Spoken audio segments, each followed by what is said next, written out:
friends who were, going through college and barely bringing in $45,000. And I had friends who were going to school to become neurosurgeons. And for me and my belief system, making $160,000 was the most I would ever make.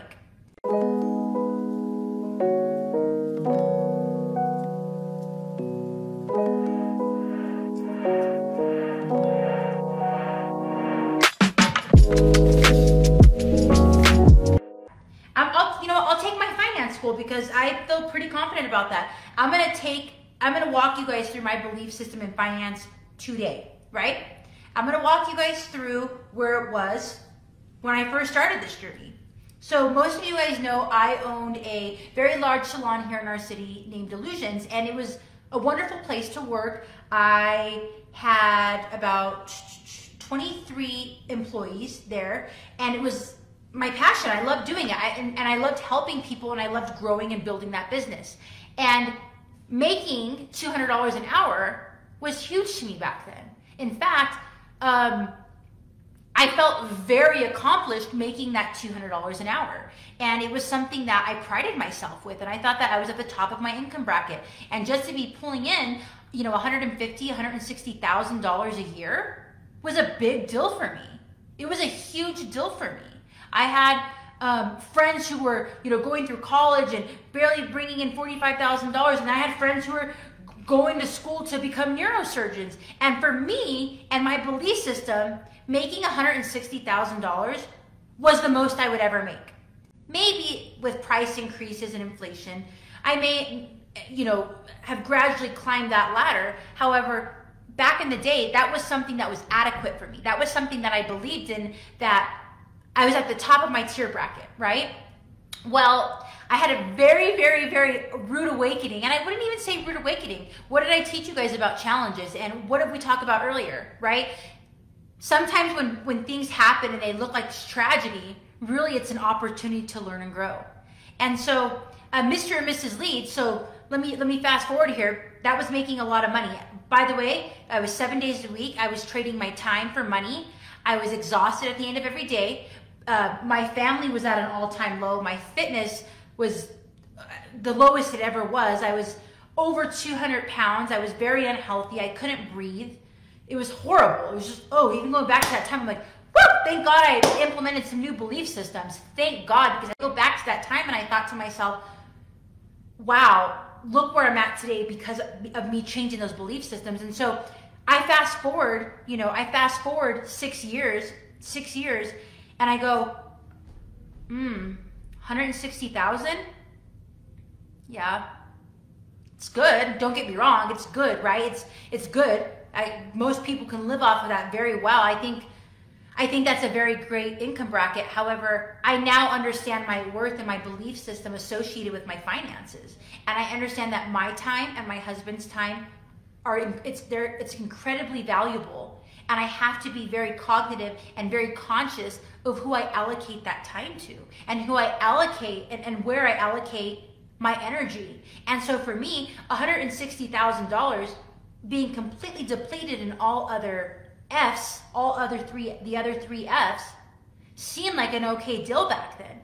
And now that I look at it now, I replaced my belief system in saying, you know what? $200 an hour isn't really worth my time. It's really not worth my time anymore. How do I elevate that? How do I change that? And so I mapped it out. I mapped out, okay, if I bring on, so this is when Mr. and Mrs. Leeds was fresh. Josh and I sat down and we go, this is how many clients we're gonna need. And by this time, you guys, Josh had already had 100 lead gens up before I sold the salon. And Josh goes, okay, this is what we're gonna need to do. He goes, we're gonna need to map out what we wanna make a month. And initially the goal was 10,000.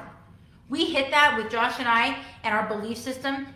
We hit that. The initial goal was 6 months. We hit that, I think, one to 2 months, really hardcore, with our lead gens coming in and kicking in. And then the goal was 15, and then 25,000, and then 50,000 a month, right? And when those goals became consistently hit, my belief system grew, and my expansion to understand I attract what I project. It was like, holy shit, I am worth so much more than that from a financial standpoint. And so I'm going to charge accordingly. If you want us to build you a website, I don't even think we look at anybody anymore over $10,000 a month in a website build. We just don't do it unless it's a really, really good friend and we delegate it out. But the point I'm trying to make here, guys, is that when you associate yourself at a small level, you're always going to catch small fish.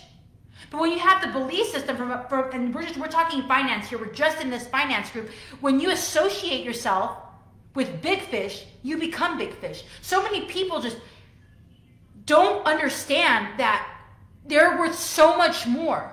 You are worth so much more. You are not your past. You are not what happened to you. You are not your mom or your dad or your sister or the town you grew up in.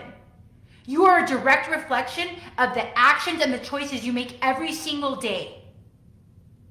And always remember, when you walk with gratitude and you walk and you grow and you build and you want to help others, it transcends. It transcends. First, you got to know you're worth it. First, you got to know you're capable, right? So workability and capability run wild together. They run wild together. And without capability, there's not workability, right? So capable is what does capability mean? It means being able to complete the task at hand. And then workability is how that task at hand gets implemented. And so I encourage each and every one of you to sit down, look at those 4 F's and go, look, if workability is low here, I'm going to take, and I want you guys to write it down and then fucking burn it.